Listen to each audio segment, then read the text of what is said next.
c'est extrêmement gourmand. Moi, je suis très déçu de ce côté-là. Ce moteur-là est vraiment, comme dans le Grand Wagoneer, l'équivalent du V8 6.4 litres Hemi.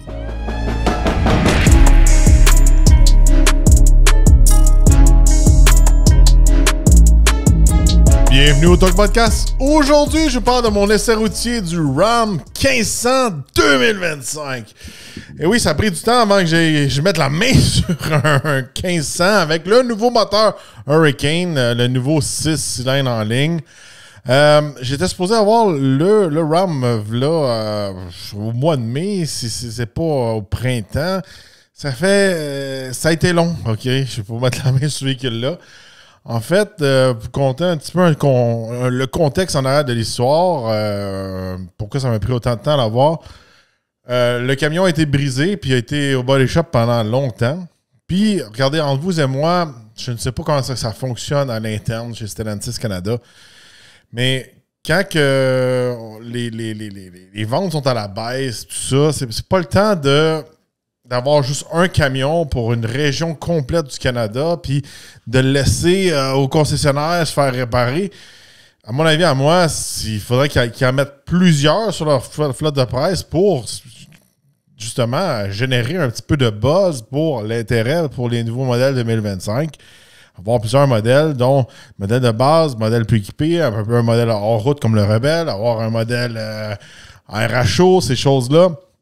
Mais pour tout l'Est du Québec, il y a un camion, puis il a passé son temps au garage. Donc, moi, si je serais chez Stellantis Canada, j'essaierais de mettre plus de camions. Je compare juste chez Ford, que je sais qu'ici, dans l'Est du Canada, juste pour les journalistes, ils doivent avoir plus que 10 à 150 différents, des Lightning, des STX, des XLT, des Trevor. Vous savez, je les ai tous essayés dernièrement. Donc, chez Ram, il va falloir qu'ils fassent un petit peu plus un effort. C'est beau pleurer qu'ils ne font pas de vente, mais il faut faire un petit peu un effort de ce côté-là. Puis, encore une fois, oui, je preach pour ma paroisse, là, tu sais. Mais je pense que quand ils mettent beaucoup de voitures de presse, puis qu'il y a beaucoup de buzz dans tous les médias automobiles, je pense que c'est un des meilleurs marketing qu'ils peuvent avoir, même si c'est positif ou négatif. Est-ce qu'aujourd'hui, ça va être positif ou négatif? Telle est la question. Bon, c'était vraiment un des essais qui était le plus important pour moi cette année, à vraiment essayer le 1500 avec le Hurricane, parce que je vous rappelle que pour 2025, Ram ont éliminé presque tous leurs moteurs. Ils avaient déjà éliminé le Eco Diesel, qui était le moteur diesel. Mais là, maintenant, il n'y a plus le Hemi avec le e-torque. Il reste seulement 3 moteurs. Le moteur de base, le V6 Pentastar de 3.6 litres, et les 2 nouveaux moteurs Hurricane, qui sont le moteur Hurricane et le moteur Hurricane HO. HO qui signifie High Output. Là, j'avais un modèle bien équipé, alors j'ai le modèle HO qui veut dire High Output. Alors, est-ce que c'est un moteur miraculeux qui est tout remplacé, qui a plus de puissance, qui a une meilleure économie d'essence? Je vais aller en profondeur là-dessus aujourd'hui. Je vais vous dire qu'est-ce que j'en pense. Je vais le comparer aussi à l'ancien moteur, le Hemi avec le e-torque. J'avais déjà une bonne idée de ce moteur-là parce que je l'avais testé dans le Grand Wagoneer, j'ai testé plusieurs moteurs dans le Grand Wagoneer. J'ai testé le Hemi avec le e-torque, le 6.4 litres, puis le Hurricane à chaud. Pour l'instant, j'ai pas essayé encore le Hurricane qui n'est pas à chaud, malheureusement. Mais aujourd'hui, je vais vous donner un petit peu mes impressions. On va essayer de décortiquer un petit peu chez Ram si c'est une bonne idée. On part tout de suite avec le prix, puis le modèle à l'essai. J'avais un Ram 1500 Limited, quand même bien équipé, crew cab, petite boîte, 4x4. C'est à partir de 93 240 $ et le modèle à l'essai est environ de plus de 97 000 $. Bon, je vais faire un astérix un peu important. Oui, c'est un camion qui est presque à 100 000 $, mais pour un Limited, il était mal monté. C'est drôle à dire, là. On s'attend qu'un Limited vient full equip, mais celui-là, il manquait comme un package à 7 000 $ qui montait la facture environ à 106 000 $. Puis je vais en parler tout le long. avoir un limited sans ce package-là, ça fait comme pas de sens. Fait que c'est vraiment... Faut vraiment vouloir le style puis le look du limited, mais on fait un sacrifice sur plein d'options. C'est pas parce que c'est le limited qui vient full equip. C'est juste pour vous mettre au clair en partant, là. Puis après ça, il y a des modèles qui coûtent encore plus cher que le limited. Il y a le tungsten. Derrière moi, sur l'écran, j'ai mis le tungsten. Lui, il est encore plus équipé que le limited. Fait que maintenant, ça va limited, longhorn, tungsten. Je ne sais pas exactement où se situe le RHO.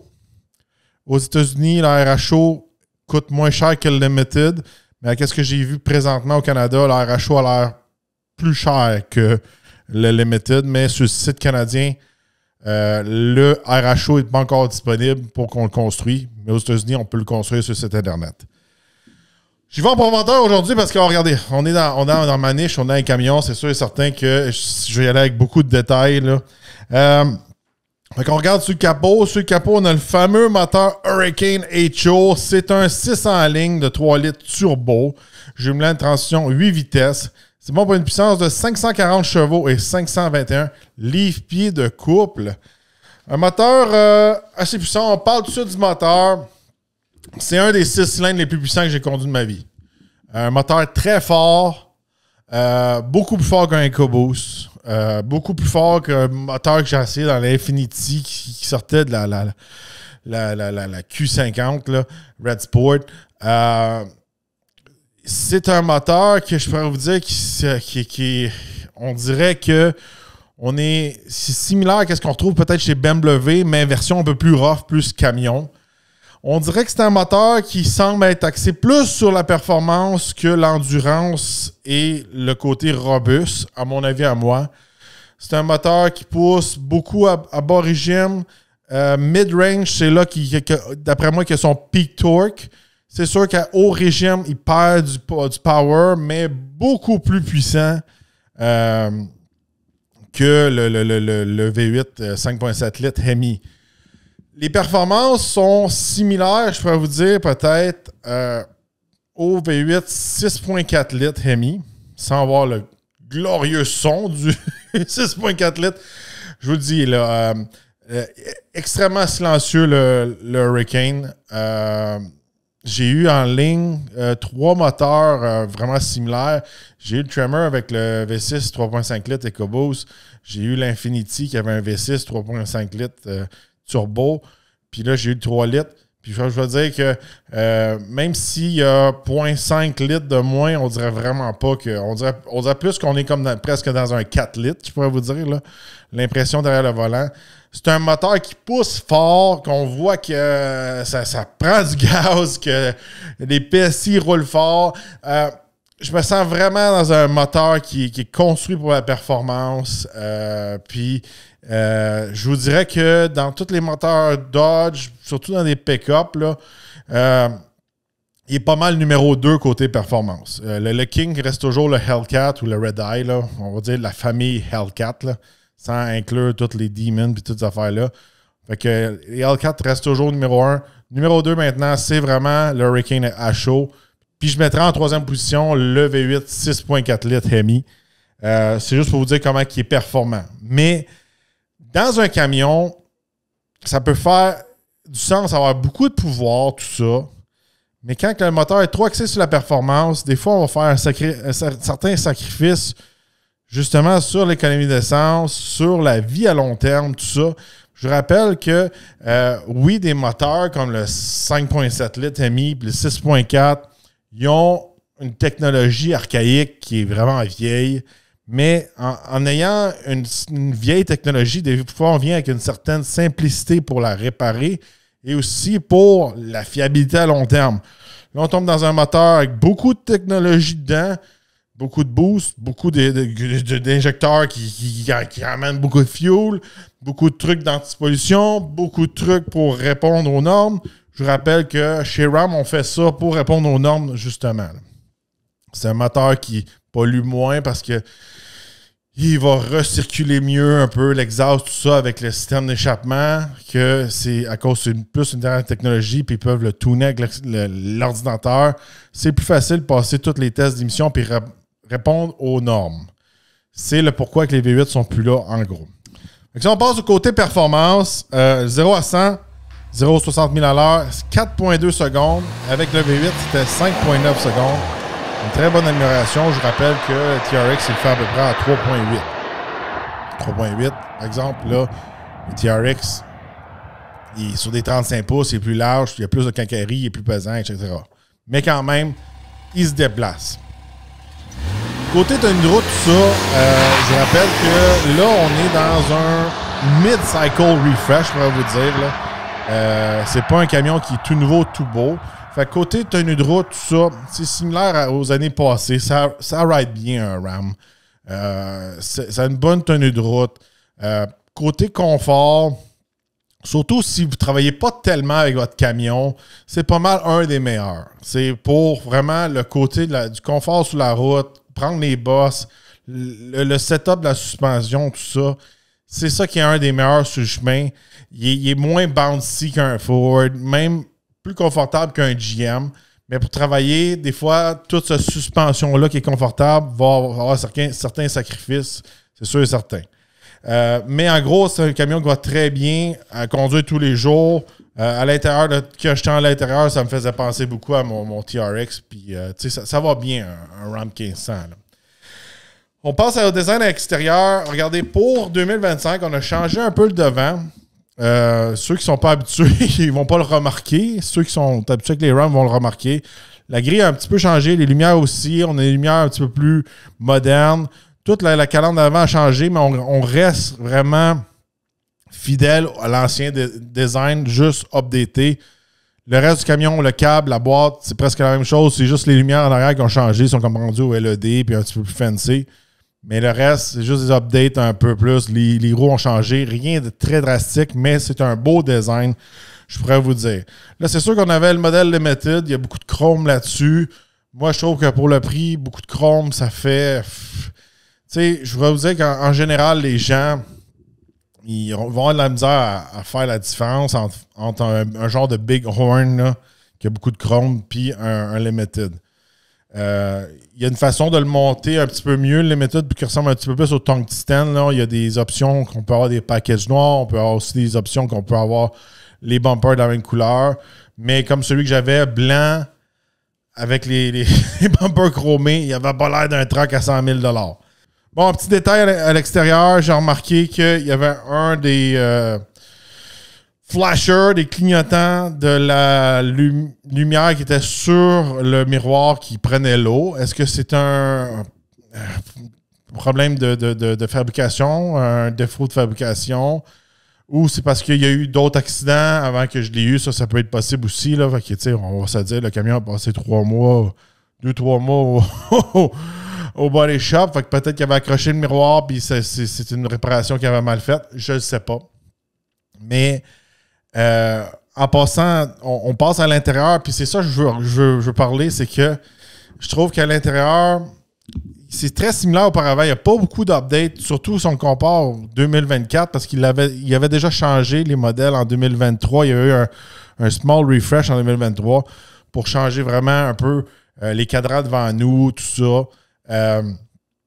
Très similaire à l'intérieur que j'avais dans mon Ram TRX, mais je pourrais vous dire que la qualité d'assemblage n'était pas la même. Mon TRX allait très bien, la qualité était là. J'ai eu beaucoup de bugs cette semaine avec ce camion-là. Et des fois, il disait qu'il ne détectait pas la clé. Je n'étais pas capable de partir le camion. L'écran buguait beaucoup. Il y avait beaucoup de fois, je pesais, il ne se passait rien. Ou des fois, l'écran gelait. Puis, je ne sais pas s'il manquait des updates, ces choses-là. Même les boutons à l'intérieur, ils avaient l'air moins tight tout ça que mon TRX. Puis, ça me fait penser un petit peu...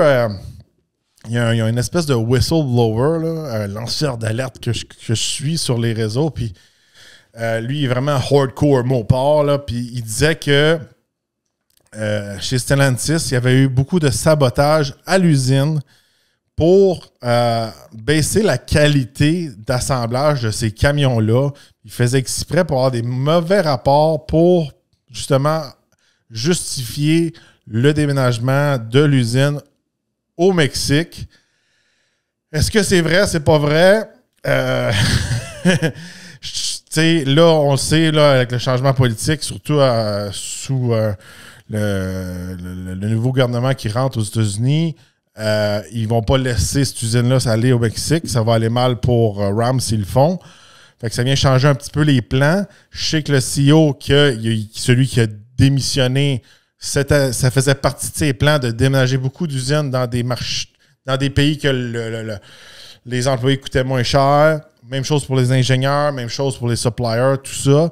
Okay, le lanceur d'alerte, c'est pas confirmé, mais c'est une rumeur qui fait du sens. Alors, moi, j'ai vu une méga différence à l'intérieur de ce véhicule-là versus mon Ram que j'ai acheté en 2023. Je trouvais que c'était le jour et la nuit. On dirait que c'était pas... On dirait qu'il n'était pas assemblé à la même place. Je ne sais pas exactement où il construit les Limited et où il construit les TRX, si c'était à la même place, mais j'ai vu une différence. Là, on peut avoir deux écrans équipés du Uconnect 5, une de 12 pouces et une de 14,4 pouces. Moi, j'avais la petite écran, même si c'était la Limited, mais 12 puis 14, ça revient quasiment à la même affaire. Je vais être franc avec vous. Là, j'avais pas l'espèce de package, j'appelle ça un package technologie. Puis pour un Limited, je trouve ça comme inacceptable. J'ai pas de heads-up display, j'avais pas de miroir caméra, j'avais pas le toit ouvrant, j'avais pas de caméra en avant. Toutes les options comme qui vaut de la valeur dans un modèle full equip n'étaient pas là. Fait que j'avais un modèle Limited tout nu. Ça, là, je m'excuse, là, quand vous achetez ça puis vous voulez revendre ça, ça a vraiment moins de valeur. Je sais, quand je regardais pour acheter mon Ram TRX, dans les Ram TRX, il y a des level 1, level 2. Puis les level 1, là, qui n'avaient pas genre le gros système de son puis les toits ouvrants, ça valait rien pour le revendre. Fait que, tu sais, ça, j'ai appris ça avec le temps. Fait que, tu sais, des fois, je le dis souvent, ça donne à rien de trop équiper un camion. Il y a des fois, il y a des camions, quand il y a le gros badge, si tu l'équipes pas assez, ça donne à rien. C'est mieux de descendre d'un niveau pour l'avoir full equip. Si vous me suivez, là, côté équipement. Fait que moi, je trouve que ce camion-là, il était mal monté. Fait que, tu sais, c'est comme... On dirait qu'il voulait faire un genre de wow avec faire comme c'est un limited, mais il voulait pas péter le 100 000 pour que tout le monde dise « Ah, c'est un truck à 100 000 ». Mais je m'excuse, à 97 000, puis j'ai même pas de heads-up display, puis le toit ouvrant, tout ça. Ça me donne quoi avoir limited. Il ressemble juste à un big horn. Ça, c'est mon avis à moi. Même si on n'avait pas tous les gadgets, la grosse écran, tout ça, on avait la nouvelle écran à droite, côté passager, qui sert absolument à rien. Ça, là, c'est une vraie joke, là. C'est une gimmick, là. C'est une espèce de truc, là, pour que le gars rentre au concessionnaire, là, puis il veut s'acheter un nouveau truck, puis, tu sais, sa femme est comme, moi, je sais pas, il est un peu trop cher, là, puis là, il va lui dire, mais regarde, là, il y a un petit écran pour toi, tu peux contrôler la radio, puis tu peux faire plus d'affaires avec ton téléphone ou une tablette, puis c'est quasiment gros comme un téléphone. Moi, je trouve ça absolument inutile, l'espèce d'écran à droite, c'est gimmick dans le tapis. Ça me choque de voir cette option-là est là, mais que toutes les autres options qui seraient plus pratiques, ils sont pas là. Fait que, tu sais, moi, ça serait comme la dernière option que, quand il est full equip, puis là, t'as pris le Techno Package Super Luxury Level 8, mais là, t'as l'écran à droite, OK. Mais quand il vient avec le truck, je suis comme, bof. Puis l'espace, on passe à l'espace intérieur. C'est toujours la même chose que l'année passée. Une très belle espace intérieur. Regardez, siège confortable, la console au milieu, super pratique. En arrière aussi, très confortable. Siège chauffant en avant, en arrière, ces choses-là. Par contre, je pourrais vous dire, entre mon TRX et celui-là, j'aime ça avoir mon shifter au milieu. C'est unique pour le TRX, puis on peut l'avoir maintenant. Je pense que c'est dans le Rebel X qui vient aussi avec le shifter au milieu. Moi, la roulette, je suis pas capable. Même si ça libère de l'espace au milieu, là, la roulette, là, j'aime pas ça. J'aimerais mieux avoir un bras au volant. Je sais que je suis old school, mais la roulette, j'aime pas ça. Puis c'était un des trucs que dans mon TRX, je trouvais que c'était le plus d'avoir mon shifter. Puis il prenait pas tant de place que ça. La console restait super pratique. Fait que de ce côté-là, je pourrais vous dire que c'est bien. Quelque chose que j'ai remarqué, puis j'étais déjà au courant parce que j'ai déjà eu un RAM. y a un bon système de son. L'espèce de Harman Kardon qu'il y a dans les Rams, là, je peux vous dire, là, très supérieur au Ford, très supérieur à ce qu'on trouve chez GM, là, les Bose et tout le kit. Surtout si vous écoutez du hip-hop ou du techno ou du dance ou whatever, là, avec ben de la bass. Là, puis, ils ont des bons systèmes de son. Il faut leur donner ça au RAM. Moi, c'est quelque chose que j'aime. Dans mon TRX, ça bûchait. Puis, même là, regardez, là, j'avais le super système de son super fancy dans l'Infinity. Puis je trouvais que ça jouait mieux avec mon style de musique dans le RAM 1500. Si on passe maintenant à l'espace cargo, on passe dans l'arrière, là, on n'est pas dans une valise, là, on passe dans la boîte. Là, j'avais fait la fameuse Tailgate 60-40. Là. Ça, si vous suivez mes épisodes, là, vous le savez, je ne suis pas fan de ça. C'est comme chez Ford, avec leur nouvelle Tailgate.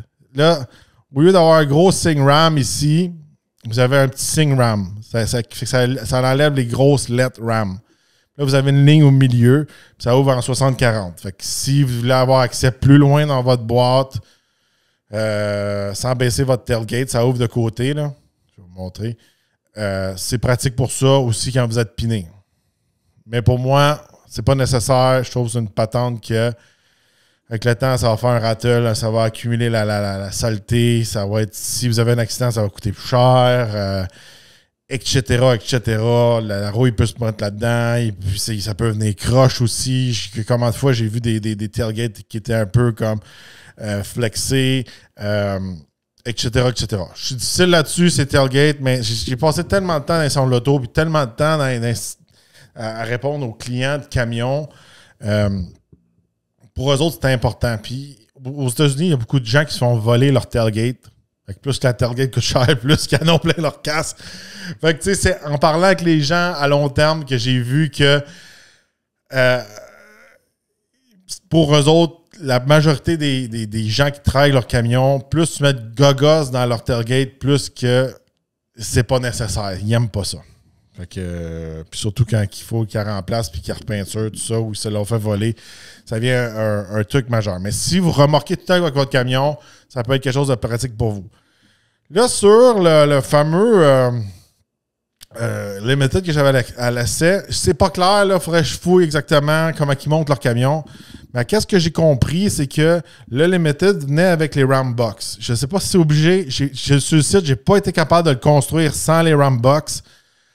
Les Ram Box, c'est les boîtes de côté qu'on a dans la boîte à l'arrière. Il y a des gens qui adorent ça parce que ça fait des compartiments qu'on peut verrouiller puis qu'on peut mettre des outils, tout ça. Ça réduit extrêmement beaucoup la largeur de la boîte.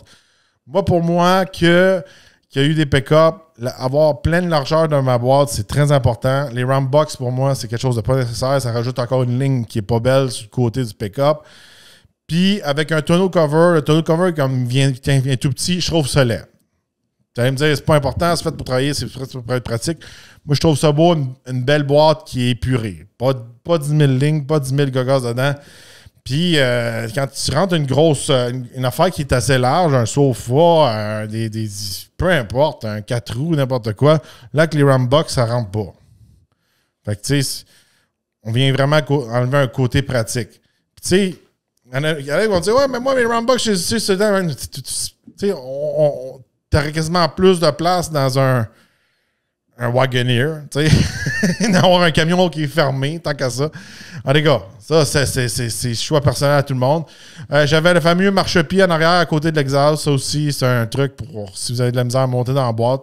Ça aussi, c'est une affaire qui ramasse la boîte, puis la neige, puis le sel. Puis à côté de l'exhaust, je trouve ça vraiment laid. Mais c'est quelque chose qui peut être pratique pour beaucoup de gens. Fait que, puis chez Ram, on ne s'est jamais cassé la tête à faire des super marchepieds comme chez GM, Chevrolet, puis chez Ford. Bon, maintenant, on passe au moment très attendu de la consommation d'essence. Est-ce que c'est mieux qu'un V8 MI 5.7 litres avec le e-torque? Moi, je vous rappelle qu'avec le V8 MI avec le e-torque, justement, j'étais capable de le descendre facilement dans du 12, 12.5, même peut-être en bas de ça. Surtout avec le e-torque, ça aidait beaucoup. Le e-torque, c'est comme une espèce de hybride léger, là. J'étais capable d'avoir vraiment des bons chiffres avec ce moteur-là, puis la puissance était adéquate. Là, pendant ma semaine, je pourrais vous dire, j'ai pas fait de miracle. Je vous dirais que la moyenne là, considérable, là, c'était du 16. Moi, j'ai fait du 16,5. Là. Surtout à la fin, parce que là, je commençais à rouler un petit peu plus en 4x4. Puis ça commençait à être plus enneigé, puis réchauffer un petit peu le véhicule, ces choses-là. Je vous rappelle que j'étais capable de faire du 18, 19 avec mon Ram TRX, avec le L4, avec 702 chevaux, avec des roues de 35 pouces, puis des skate plates, puis des suspensions. Et c'est extrêmement gourmand. Moi, je suis très déçu de ce côté-là. Ce moteur-là est vraiment, comme dans le Grand Wagoneer, l'équivalent du V8 6.4 litres Hemi. Mais par contre, vous perdez la simplicité, la fiabilité, le son, l'agrément de conduite du 6.4 litres, mais vous avez vraiment une consommation très similaire. Fait que, tu sais, on dirait vraiment que le HO, c'est vraiment le moteur qu'ils ont développé pour le Charger Daytona avec le Hurricane HO qui va remplacer les 4-packs, les 392 4-packs. Ça, c'est un 6.4 litres. On dirait vraiment que j'avais le moteur de performance. Une consommation... Regardez, comment je veux dire? T'sais, à un moment donné, c'est beau, là, les émissions, puis tu sais, moi, j'aurais gardé le V8 à leur place. T'sais, mettons quelqu'un qui conduit le Hurricane, il dit « Moi, j'aime ça avoir du power, ça me dérange pas qu'il prenne un petit peu plus de gaz. Je fais beaucoup d'autoroutes, je suis capable de le descendre. Go for it. » Mais avoir l'espèce peut-être d'entre-deux, d'avoir gardé le bon vieux V8 avec le e-torque, qu'il faisait... Il était bon pour remorquer, il était bon pour tous les jours, il était quand même fiable. Puis, qu'est-ce que je vois jusqu'à présent, le Hurricane n'a pas l'air très fiable, là. Puis il y a plein de trucs. Ils ont l'air d'avoir rendu ça très compliqué comme moteur. Là. Ça, juste changer l'huile, ces affaires-là, les filtres à huile, tout ça sont comme situés à des endroits spéciaux. Moi, tout ce que je vois, c'est un moteur qui, oui, il livre beaucoup de performance, mais ça revient un petit peu à faire un petit peu le sacrifice électrique. Tu sais, c'est comme... C'est quasiment... C'est drôle à dire que je veux dire. C'est pire qu'un électrique. Parce qu'un électrique, il va vous vendre un peu sur la performance. Vous avez peut-être un désavantage de le recharger puis gérer vos recharges. Vous n'avez pas de son. Là, c'est comme, oui, tu as plus de performance, tu n'as pas de son. OK? Puis, en plus, il prend du gaz comme jamais. C'est un des pires 1500 que j'ai eu à l'essai. C'est sûr que si vous me dites, ben moi, mon Ram 1500 2008, je m'en fous de ton Ram 1500 2008. OK? On le compare avec des véhicules qui ont sorti dans les dernières années. C'est sûr, certains, si tu le compares à ton Ram, que lui, il avait un MI puis il consommait 16-17, mais que ça fait 15 ans que tu n'as pas changé de truck, c'est 15 ans en arrière. C'est ça l'affaire qu'il y a. Je trouve que c'est tellement... Il s'est tellement dans le pied chez Ram. Puis je vous rappelle que moi, j'étais chez Ford quand ils ont changé tous les moteurs. Quand ils ont fait le fameux switch à l'EcoBoost, ils ont gardé le V8. Les gens voulaient garder le V8 pour la simplicité, puis ils aimaient ça le V8, puis tout ça. Mais au moins, l'EcoBoost, ils venaient faire une espèce de compromis. Ils donnaient plus de power que le V8, mais tu étais capable de faire une économie d'essence semblable, même des fois meilleure que le V8. Puis tu avais une autre option qui, lui, était vraiment plus économique, mais capable de remorquer plus tout le kit. Là, c'est pas ça qu'on retrouve là, chez Ram. Tu as juste un 6 cylindres que, oui, il marche plus, mais il consomme une méga différence. Là. Là, je vous le dis, là, quand je suis arrivé à la tank à gaz, là, c'était genre TRX style. C'était comme la grosse tank dedans. Là. Puis comme... C'est un bout de temps que j'avais pas tanké une demi-tank qui me coûte 160$. Là. Fait que j'étais comme, ouais. Tu sais, quand je suis arrivé dans le camion, je suis comme... Je voyais la moyenne de l'autre chroniqueur là, qui était comme à... Je pense qu'il était rendu à 16.2 ou à 15. Non, environ 16. Puis là, je checkais. Il le roulait en 4... Il était déjà en 4 pattes. Ça. Je dis, tu sais, il a eu le pied pesant. Puis il roulait tout le temps en 4x4. Non. Au début, j'étais comme, je le mettais sur l'autoroute, je l'avais restarté, il était là, il consommait 11-12. Je suis comme là, il est normal, j'ai comme un EcoBoost environ. Non, puis après ça, là, à la fin de ma semaine, après avoir fait des chemins de campagne, puis un petit peu de village, puis ces affaires-là, pas beaucoup de villes, là. Après avoir fait un peu de trafic, là, c'était 16,5. C'est beaucoup. En 2024, c'est n'importe quoi. C'est beau. Là, tout le monde va dire, oh, mais l'accélération, puis c'est aussi vite que si. Ben, c'est un truck, là. C'est un truck qui n'est pas équipé off-road, là. C'est pas un Rebelle, c'est pas un Rebelle X, c'est pas un RHO.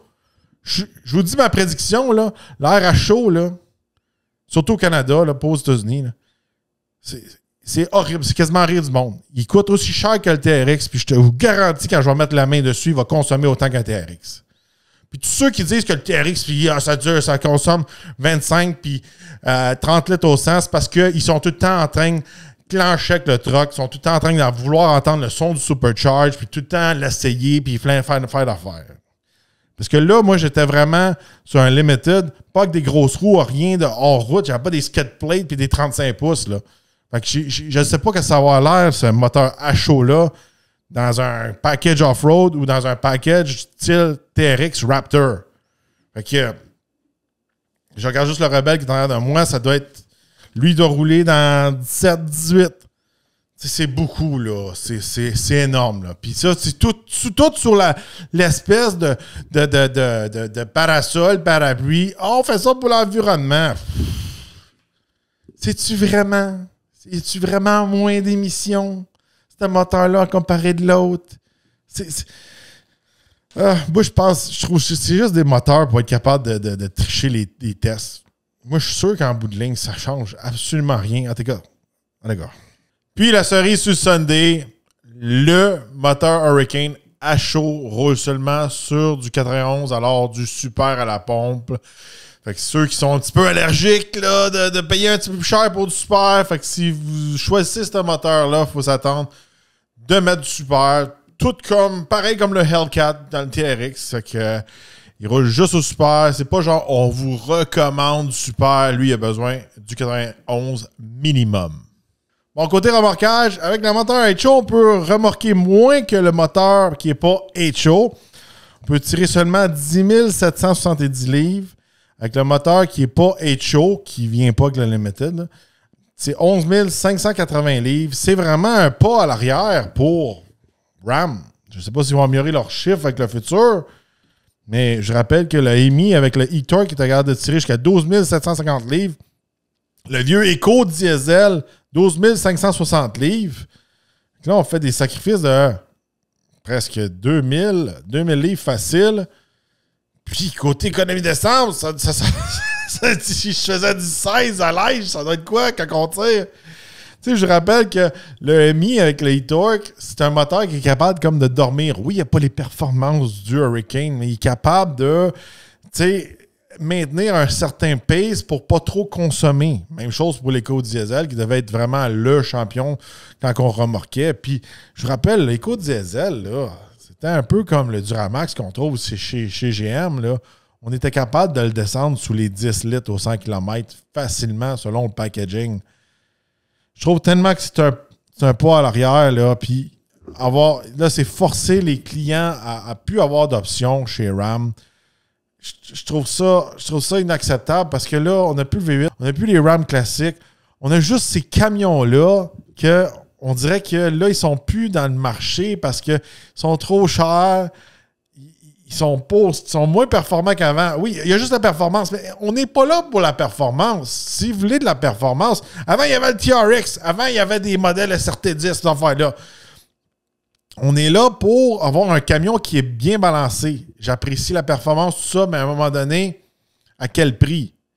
Moi, j'étais capable d'avoir un TRX dans le temps parce que, justement, c'était comme un Raptor. C'était les capacités en route, le style, le son du Supercharge, le son du Hellcat, le comportement sur la route. C'était un autre game. C'était un jouet performance. Même chose pour les modèles qu'il y avait avant, les Street Trucks, les SRT10, ces choses-là.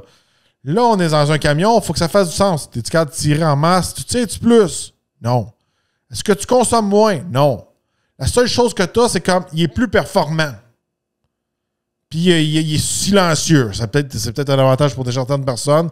Je pense qu'à part des gars de truck qui aiment ça avoir un beau son de Hemi ou ces choses-là. je trouve que c'est un pas en arrière, puis c'est dans le pied. Puis on dirait qu'ils ont vu... Ils sont tout le temps en retard de ce temps-ci là, chez Ram. Là, tu sais, à un moment donné, là, on voyait, là, surtout chez GM, c'était on dérapait là, avec des Denali Ultimate, puis tout ça, puis des camions extrêmement chers, puis en gros de 100 000, tout ça. Puis là, eux autres, ils ont comme continué dans cette vague-là, mais là, on n'est plus dans le même marché. Quand tu as fait ce plan-là, ça peut être dans le temps que le monde il dépensait plein d'argent, puis ça s'embarquait dans des trucks, puis il était prêt à payer ce prix-là. Là, aujourd'hui, le monde n'en veut plus des trucks à 100 000. Des trucks qui consomment comme ça. Ça fait aucun sens. Puis l'affaire qu'il y a, oui, il y a certaines clientèles qui vont dire oui, moi j'en veux un Longhorn, un Tungsten, full equip, puis je m'en fous du gaz. C'est correct.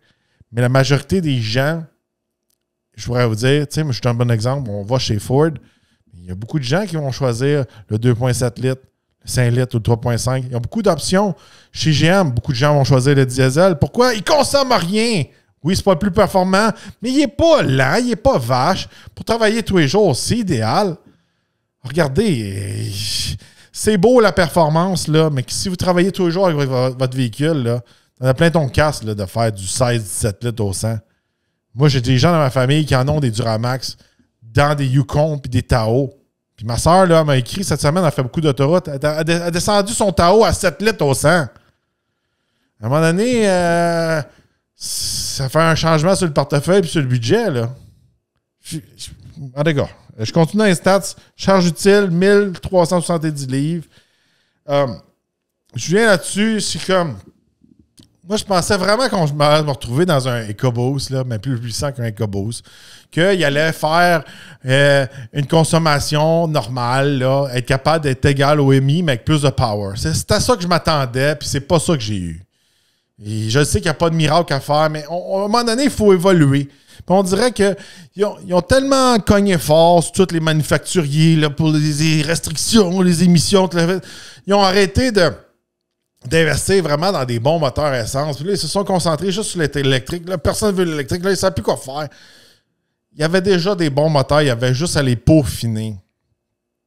Là, on tombe avec une espèce de 6 cylindres en ligne, là, sorti comme quasiment d'un BMW X3M. Ça marche. Un X3M, ça marche. Un M3, un M4, ça marche. Ça va avancer. Mais c'est-tu fait pour travailler? C'est-tu fait pour monsieur tout le monde? C'est-tu fait pour tirer? Il y a une différence entre mettre ça dans un char comme un Charger puis un truck qui va tirer tout le temps.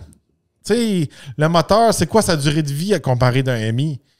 Il est tout le temps en train de rouler à haut PSI, les gros injecteurs dans le tapis. Je le dis, là, c'est un moteur là, tuné. Là. On dirait justement, c'est un moteur sorti d'un genre de Supra ou un genre de... C'est cool, ça peut être modifiable, ces affaires-là. Moi, je pense que à long terme, c'est des moteurs qui vont être problématiques. À mon avis, à moi, c'est sûr et certain, choses cool, ces affaires-là. Mais plus qu'on rajoute de technologie, plus qu'on rajoute de gadgets après un moteur, c'est sûr et certain. Puis plus qu'on le pousse fort, tu sais, là, on sort des performances d'un 3 litres, qu'est-ce qu'auparavant, il sortait comme performance d'un 6.4. Mais veut pas, quand on met beaucoup de pression avec des turbos, ces affaires-là, ça réduit la fiabilité, ça réduit la vie du moteur. C'est officiel, c'est sûr et certain. Puis jusqu'à présent, à voir comment ils performent dans les Grand Wagoneer, puis on va se dire, les utilisateurs de Grand Wagoneer, c'est pas les mêmes utilisateurs de Ram 1500, là. À date, j'ai vu gros des câbles levés, puis gros des problèmes, puis genre des gars qui travaillent dans des dealers qui filment ça tellement que c'est horrible. Là. Allez, gars, en gros, je voulais pas vous décourager si vous êtes intéressé à ce modèle-là. Moi, ça serait pas mon choix pour l'instant. Je trouve que le camion est trop cher, il était mal équipé, il n'en offrait pas beaucoup pour le prix, il était mal assemblé. Puis là, je ne vous le compare pas. Lui, c'est un gars de Ford ou un GM. Je le compare avec mon TRX. Un full load. Mais si tu peux le comparer à un TRX, parce qu'ils ont quasiment la même intérieur. C'est juste que les sièges sont différents. Puis il y a une couple d'affaires différentes, les shifters d'affaires-là. Mais ça reste quand même les mêmes camions. Tu sais, moi, faire une consommation d'essence qui est à 2 litres au 100 près. Puis je suis dans un camion ordinaire, là, pas que des 35 pouces. avec un launch control, etc. En tout cas, pour moi, ça passe pas. Là. Je vais vous recommander n'importe quel. Si la performance, c'est votre priorité, oui, c'est un des plus rapides. Mais encore là, on vit dans un monde électrique. Tu peux te faire clencher par un Silverado EV ou un Lightning. Tout ça, il va être aussi vite que ça. C'est pas plus. C'est environ la même affaire. Même peut-être plus vite. Là. Fait que, en gros, regardez, je suis pas impressionné.